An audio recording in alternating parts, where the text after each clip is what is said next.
కడప జిల్లా బద్వేల్ డివిజన్ పరిధిలోని గోపవరం మండలం పీపీకుంట జగనన్న కాలనీలో సిపిఐ ఆధ్వర్యంలో వేసిన గుడిసెల తొలగింపులో ఉద్రిక్తత నెలకొంది. జగనన్న కాలనీలో పట్టాలు పొందిన లబ్ధిదారులు గుడిసె వాసులు పరస్పరం దాడులు చేసుకున్నారు.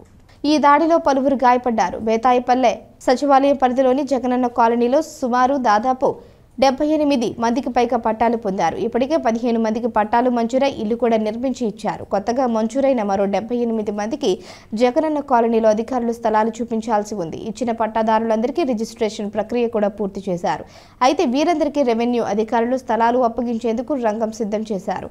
అయితే ఈలోపే సిపిఐ ఆధ్వర్యంలో స్థానికేతరుల ద్వారా జగనన్న కాలనీలో అక్రమంగా వందల సంఖ్యలో గుడిసెలు వేయించారు. ఈ ప్రక్రియ గత నెల రోజులుగా కొనసాగుతోంది. ఒక పక్క పట్టాలు ఇచ్చిన లబ్ధిదారులు స్థలాలు చూపలేదని రెవెన్యూ అధికారుల వద్ద ఆందోళనకు దిగారు.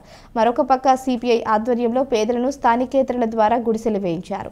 అక్రమంగా వేసిన గుడిసెలను తొలగిస్తే కానీ లబ్ధిదారులకు స్థలాలు కేటాయించే అవకాశం లేదు. ఈ విషయం బద్వేల్ ఎమ్మెల్సీ ఎమ్మెల్యేల దృష్టికి తీసుకువెళ్లగా వారు ఆర్డీఓ దృష్టికి తీసుకువెళ్లారు.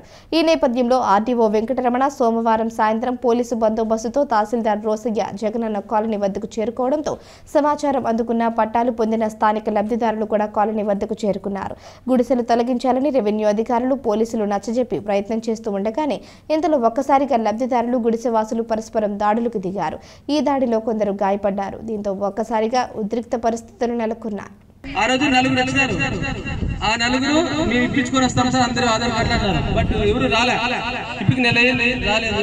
మీరు ఆధార్ కార్డు తెచ్చి అప్లికేషన్ ఇస్తే ఇస్తారని చెప్పినారు కదా, మీకు చెప్పలేదు అప్పుడు? ఎంఆర్ఓ ఒక ఎగ్జిక్యూటివ్ మెజిస్ట్రేట్ వచ్చి మీ దగ్గరికి వచ్చి మాట్లాడాడు, ఒక సిఎస్ఆర్ వచ్చాడు, ఒక ఎస్ఐ వచ్చాడు. మీ దగ్గరికి వచ్చి చెప్పినారా లేదా? మీరు ఏడ ఇయ్యాలి కదా, మీరు ఇవ్వకుండా ఉంటే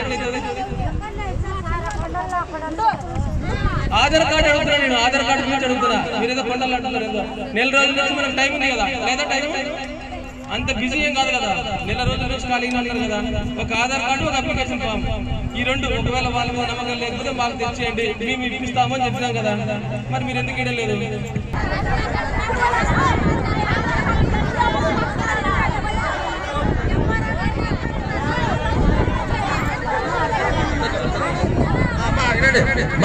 నేను మాట్లాడతా సార్ తరఫున.